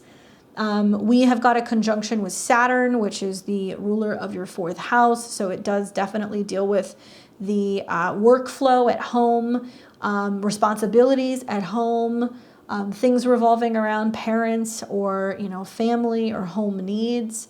This can also be bringing in the themes of people who come and help your home, whether it's cleaning your home, organizing your home, servicing your home. 6th house is office space. I'm a Libra rising, and I've been looking around at my office space, and it's a hot mess. So I've been sitting on this actually since the new moon in Leo, being like, okay, the next 2 weeks is about like getting everything purged, organized, and kind of put away. It's also about making changes to my schedule, so just food for thought. Jupiter is the ruler, and you got Jupiter in the 8th house. And so, you know, listen, Libra, you're a little bit more accident prone, okay? You got Mars on your ascendant if you're Libra rising. You've got Saturn and the moon in the house of accidents and illness, and then sextiles to Jupiter. This is a time to be paying attention to your health, okay? The South Node's now in your sign, which tells me that you can be extremely self-critical right now of yourself, of your appearance, of your body. You can be extremely focused on health and wellness and results. And a lot of you guys have been working on that for the last couple of months. But you got a Mercury retrograde in your 12th. And so, you know, whatever happens with the full moon, could it be a schedule change? Could you have a day where you need to call in sick? You know, could you be in a situation where, you know, you're really trying to get your work done, but you really need rest and recuperation, or a mental health day? Yeah, these things can happen. I think the Jupiter connection is about detoxing, purging, and where maybe you feel better emotionally or psychologically because you're taking rest, or because you're working with a space that is energetically clean, like the vibes are clean. So consider looking at your habits, looking at the things that you need to kind of clean up. Detoxes might help, but so does relaxation and routine. And yeah, health results can come in. You can see things involving pets. Every time I see this full moon or retrogrades in my 12th, it's always a dog throwing up somewhere. So yeah, it's been allergies for pets for me. All right, so we get the Strength card, thank Goddess, which I think is tying into the sun actually in your 12th house.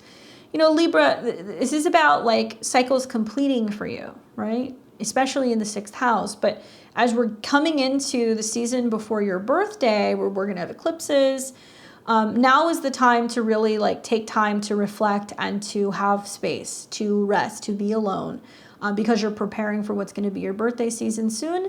But the sun is in the 12th house, and the connection with the Strength, I think, is about self-love and respect. I love that. I think you've been reflecting on that a lot with Venus retrograde. I think Strength is teaching us that strength doesn't have to be physical strength, right? Saturn in the 6th, it's like you could be lifting weights, but you could be a hot mess internally. And so it's teaching you that there needs to be inner strength, compassion, and also inner stillness. Take time to rest and recuperate. Find balance between what's going on in your everyday routine. Good luck.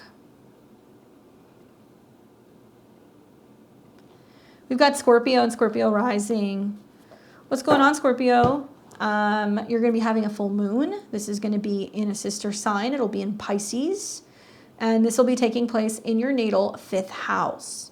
So if you're a Scorpio, sun, moon, or rising, let's say between 7 and 9 degrees, you'll be experiencing a trine to your sun, moon, or rising, or personal planets in Scorpio. This is emotional, empathic, sensitive. Okay, so this is good. You're feeling inspired. You're kind of feeling tapped in. A full moon in your 5th house obviously is romantic. It's creative. It gives you the opportunity to focus more on having fun, being in love, having a good time. If you're single, it's a time to get out and mingle. The 5th house can be bars, it can be theaters, restaurants, shows, stuff like that. Like going somewhere where you can be around people who are kind of, you know, having a good time, kind of partying a little bit. If you're in a committed relationship, then it is possible, especially with Jupiter being the ruler of Pisces. Jupiter is in your 7th house, so there is some opportunity for expansion, growth, abundance that is being ushered into your 5th house from partners. Now, 7th house can be your marital partner, your business partner, clients, or just services and things that you're offering, especially if you're like in 5th house or Pisces type profession. So if you're a creative, if you're a performer, if you're a designer, if you work with younger people, and if you have some kind of creative, like mystical business, it can be really great. It can actually bring in a lot of attention. And I think you're feeling really expressive, and it's like all eyes are on you in this moment.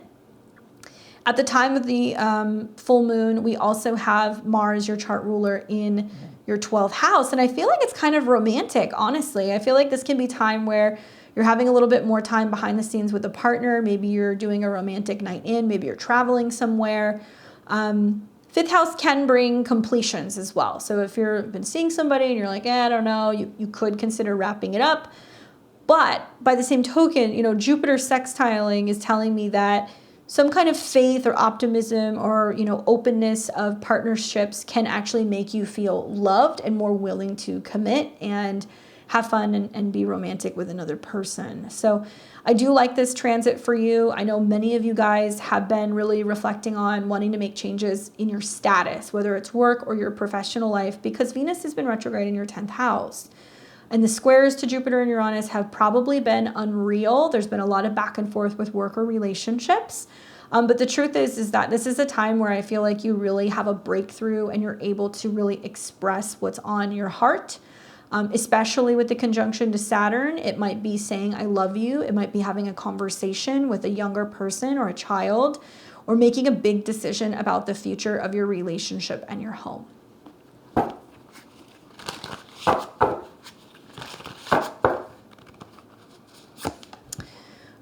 The card that I got for you is the Three of Cups.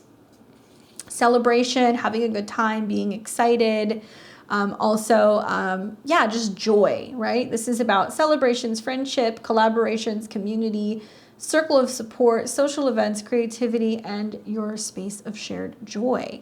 So something that you're sharing with another person. So it can be something creative, like have a paint night, have a fun date night, go and see a movie, go dancing, go and do something where there's water, because it looks like it's going to be a really great time for you emotionally. And I think some of you guys are already reflecting on that anyway with Mercury retrograde in your 11th house.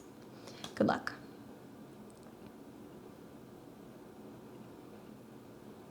We've got Sag and Sag rising.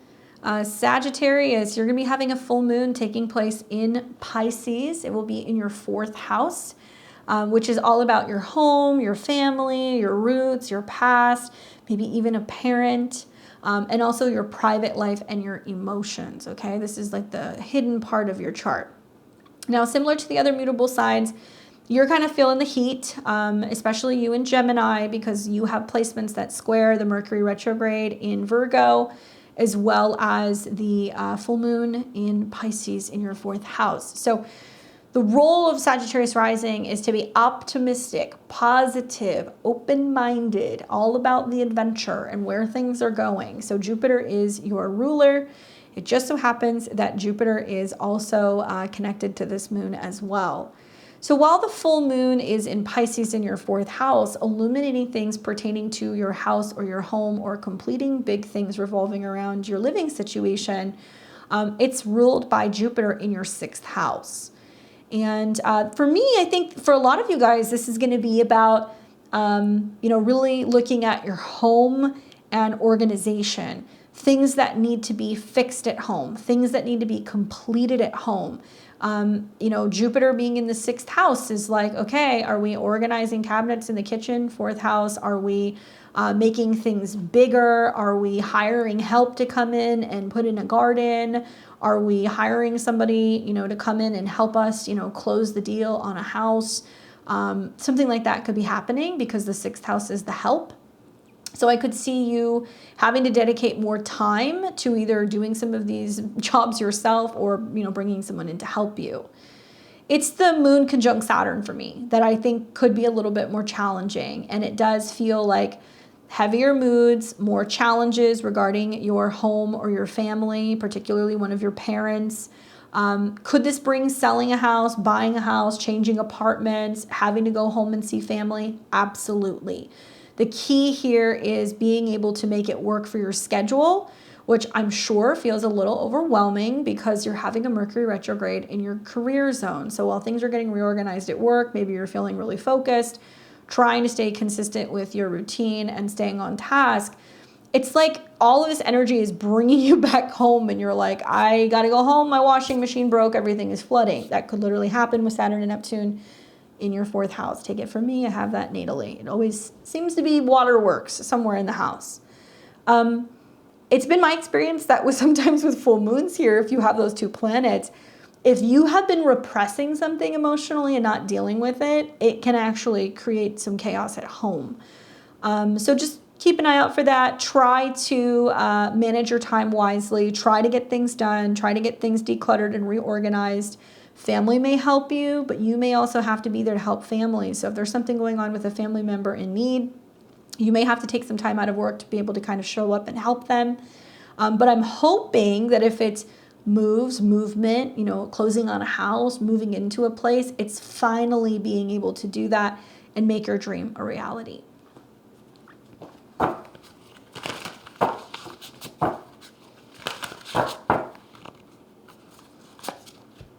The card that I got for you is the World card.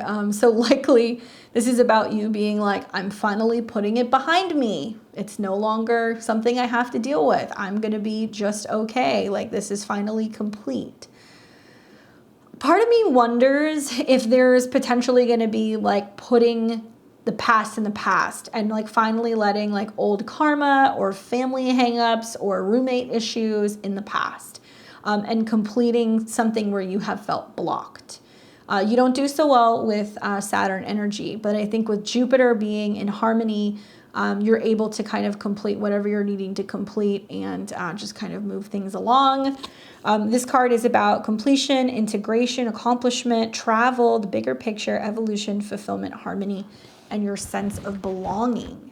I've talked to a lot of Sag risings recently that have been like, I'm looking for my home. I don't know where my home is. And then you guys kind of travel, you do your road trips and stuff, and you'll go somewhere and go, this is home.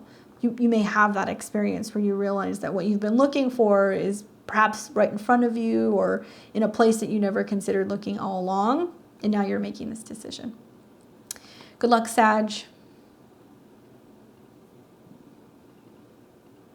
We've got Capricorn and Capricorn rising. You will be experiencing a full moon, and that will be in Pisces, conjunct Saturn. So it's a little bit ahead, but don't worry about it. Just go back to the beginning of the video and get the info on the date. So you've got this full moon that's taking place in your third house. It's in conjunction to Saturn by a couple degrees when the full moon hits, which is important because Saturn rules your chart. So a third house full moon can bring opportunities revolving around communication, stuff in your local community, things involving a neighbor or maybe a sibling, contracts, meetings, and issues pertaining to vehicles. Okay, so completions here. The fact that the full moon is in conjunction to Saturn, which rules your chart, makes me feel like this is about you agreeing to something, signing something. This is about you deciding whether or not you're going to actually like give the green light on something. And the moon actually rules your seventh house. So when the moon and Saturn come together in your third house, you're meeting with somebody and having a conversation. Now, could that conversation be on Zoom, third house? Maybe. Could it be that you guys FaceTime each other and talk about your relationship? Possibly. Could you get a phone call from your sibling needing some kind of support or something? Yeah, that could happen as well. At the time of the full moon, you're also going to have Jupiter, which is the ruler of Pisces, in the fifth house. So for some of you guys, it's about, taking a break, going out of town briefly. It's about feeling inspired and doing some writing, or maybe writing some poetry or some creative, type of stuff.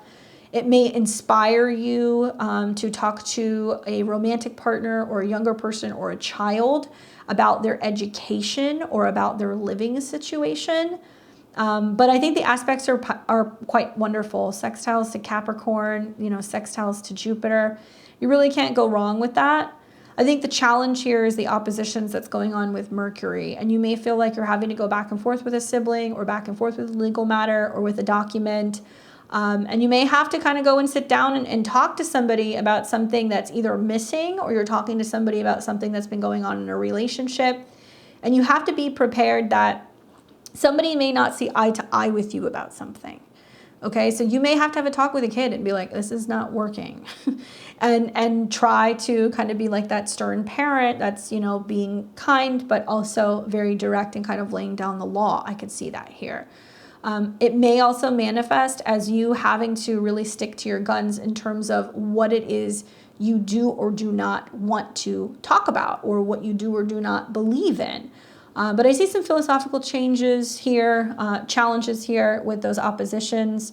I think the key is to, if you have to sign anything or agree to anything, ask for it in writing, or maybe ask for a little bit of time to review it before you sign off on something, sign a lease, buy a car, make a move, anything like that. Give yourself a little bit of time, because with Saturn being involved in the full moon, you're in the driver's seat. If it's not something more serious like documents and, serious conversations and commitments, it definitely can be feeling more inspired to write, create, share. So for some of you guys, a full moon in the third house is launching a website, although Mercury's retrograde, so I wouldn't do that yet. It can be about launching a podcast or something revolving around, just something that you're putting together that's going to be information-based. But I really want to reiterate, a full moon here is not enough, okay? So if you're wanting to buy a car, launch a YouTube channel, launch social media, not the best time. You need to wait a little bit before you do those things, okay? Let's take a look. Let's see what the cards say for you.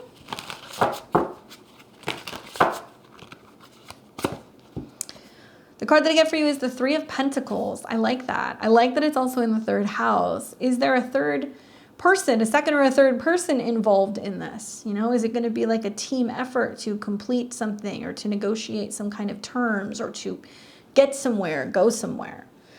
This is about collaboration, teamwork, skills, shared goals, work, learning, and pooling your energy with other people.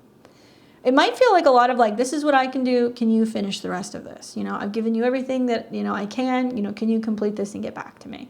And that might happen. I feel like this can also be a time where you're being a little bit more cautious about whose emails and text messages and phone calls you're taking. So there may be a sense of having to kind of play like gatekeeper in some sense with Saturn being in your third house and like knowing when to be like, I'm putting the phone down, or this is, you know, after work hours, I'm not taking this call. And actually kind of volleying this back to other people, being like, I need you to do your thing. And whether it's, you know, a kid, if it's a lawyer, if it's a coworker, whatever, there's a lot of being like, I've done everything I can. The rest is now like being passed on to you. So you need support in this matter. So it's important that you voice that and that you ask for that assistance. Good luck, Capricorn. For Aquarius and Aquarius rising, you are going to be having a full moon in Pisces in your natal second house.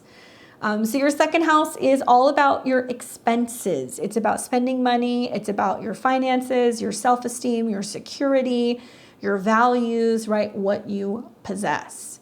So when you have a full moon here, there can be big conclusions revolving around what you're buying, financial situations, things that you're wanting to spend money on. This can also be about, you know, trying to bring money to you or resources to you.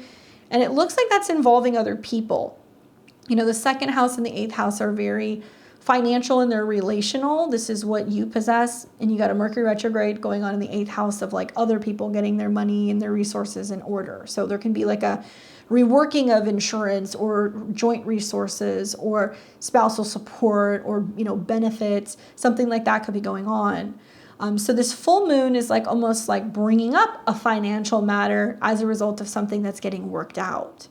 Now, the good news is like Saturn traditionally rules you. So I think the moon being in conjunction to Saturn, both you and Capricorn are realizing like it needs to be this or nothing. Like you guys are driving a hard bargain.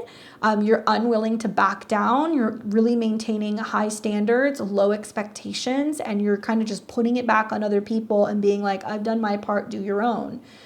This might mean that you have to say to somebody, you know, I'm not giving you the money. I'm not putting up the cash. I'm not loaning it to you.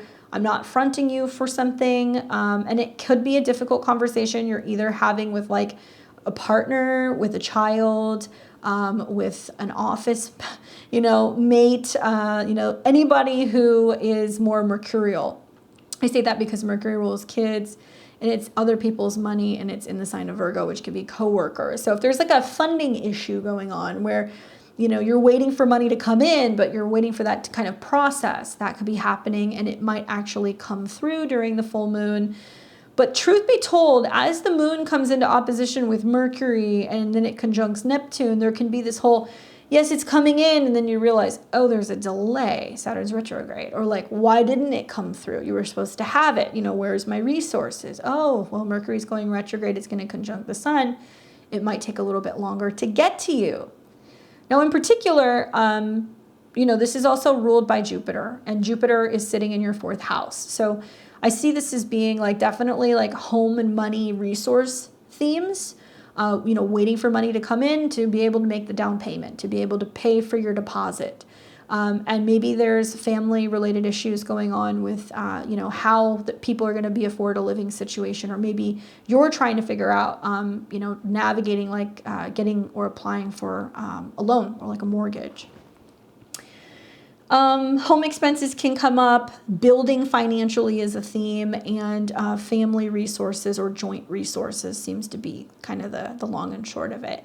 Sextiles from the 2nd to the 4th house is about what you possess, and this could be land or physical possessions, and the 4th house can be home and family. So there can be a lot of like you holding back and being like, I'm not spending unless I have to spend. I'm saving money. I'm doing everything I can because I'm relocating, or I'm moving into a bigger space, or I'm buying a house. So there is a sense of conservativeness with this full moon. I'm assuming that it's really testing you with Saturn, and maybe people are used to relying on you, or they're used to coming to you for support, and you may feel like you have to say, I'm sorry, but I can't. And not because I don't want to, but, you know, because I'm really trying to work out a financial, you know, situation, or I've got a goal in mind, and like, I just can't kind of break away from that. So know that there's still some stuff that's working out. Like I said, look for when the Sun and Mercury come into conjunction. If there's a delay with money coming in, likely that's when you might see it come through.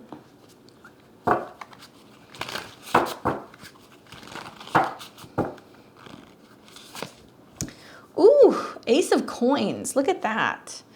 So that's good for money and resources. That's definitely an indication that you're going to have what you need. The universe is going to provide. You're going to be able to get what you need. If you're waiting for the money to hit the bank, or if you're waiting for the check to, you know, come to you in the mail, or the transfer to happen, this is a good indication it can. I think that a lot of this is, once again, visualizing. You know, Neptune in the 2nd house, money can go missing, or we forget what we're spending money on. We have a ton of subscriptions. And so Saturn's in there being like, let's actually pay attention to the ins and outs of things. And let's not worry about it. Let's be on top of it and make sure that we're focusing, having like an abundant state of mind. Ace of Coins can be new material offers, new job promotion, new opportunity, new manifestation, resources, stability, and prosperity. To be honest with you, could not have picked a better card for you, considering this is conjunct Saturn and in opposition to Mercury retrograde. So it looks like the universe has got your back. Good luck. And last but certainly not the least, we have Pisces and Pisces rising. What's going on, guys? You're having a full moon in your sign. So if it's your birthday, happy birthday to you. A full moon in your 1st house is about completion and fulfillment on a personal level. So you're going to have that full moon in conjunction to Saturn. On one hand, it's about sticking to your guns and being committed to your goals, because Saturn rules your 11th house.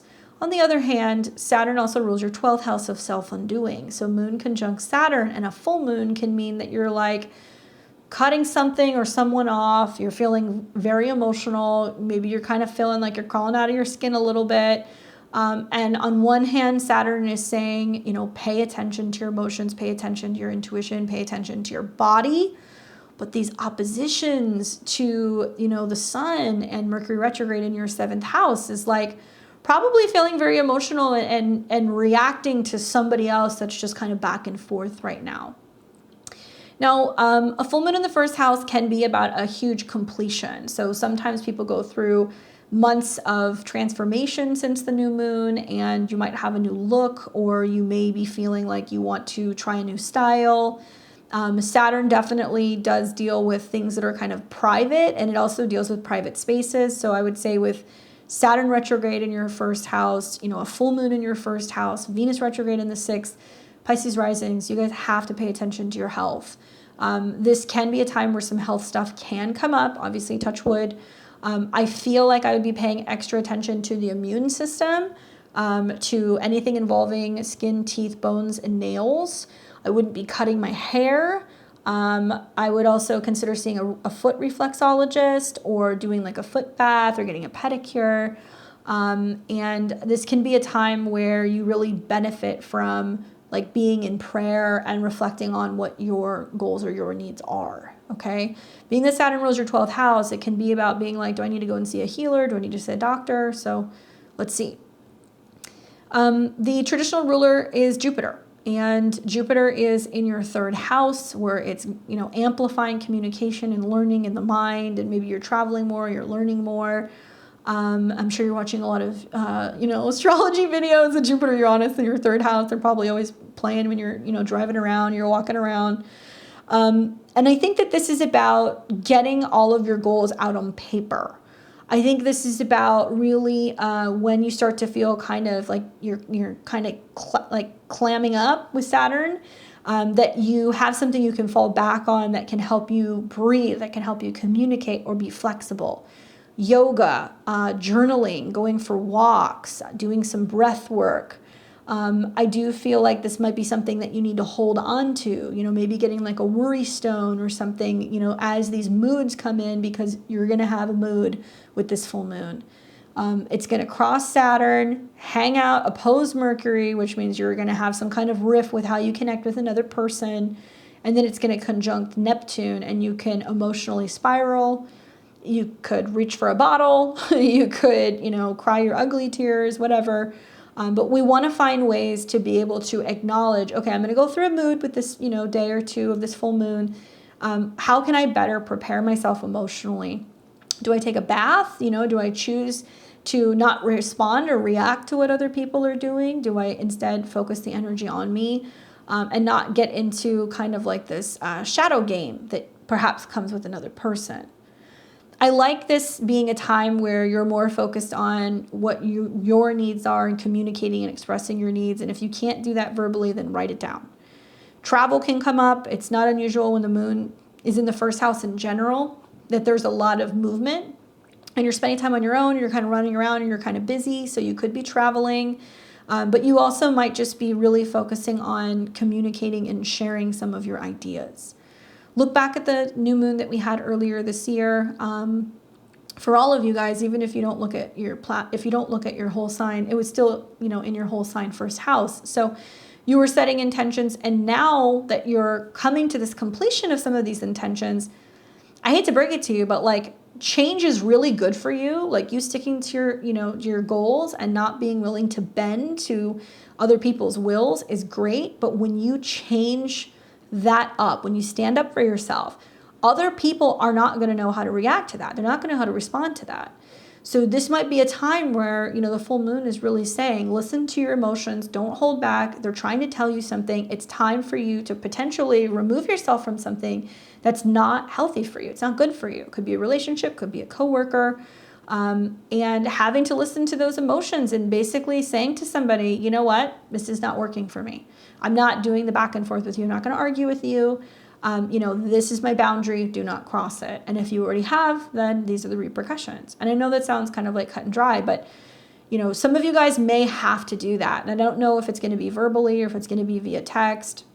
And it's also in a way being hopeful and optimistic about the change. And like some of you guys might feel relieved, even though you get emotional, because you finally have gotten that like off of your chest, or you have finally like gotten the words out, if that makes sense. Watch for opportunities to communicate and also connect with your environment, your community, siblings, neighbors. Like you might just need to go for a walk and just have a talk with somebody just to kind of clear your head. And then you realize after having that conversation, I'm not being irrational. Like this really isn't fair to me. And, maybe I do need to potentially sit down and have a conversation with another person about what my needs are, rather than sweeping it under the rug. And when the moon comes into conjunction with Neptune, you want to watch for all the difficult things that can come with the Pisces moon-Neptune conjunction. Isolating, separating, staying in your room, reaching for your bad habits. We want to steer clear of that.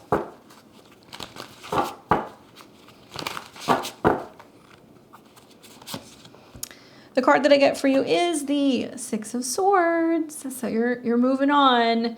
This is a lot easier than the Eight of Cups. This is like I'm going to, more peaceful, serene places. Like I'm allowing myself to kind of pick up and move on and being in a state of limbo. This card says transitions, leaving behind, moving on to calmer waters, distance, and accepting lessons. Well, fool me once, shame on me. What is it? Fool me once, shame on you. Fool me once, shame on me. Okay, so probably what's going on with this Mercury retrograde is you've been seeing someone or something ping pong back and forth with you. And maybe you've been giving somebody a chance, and maybe this is like the moment where you have the straw that kind of breaks the Pisces back, where you're like, no more. And you're moving on. But this isn't in a way that's confrontational. It's just like, I just can't I can't engage any longer. Like, I'm looking for peace. It can represent travel. It can represent travel by water.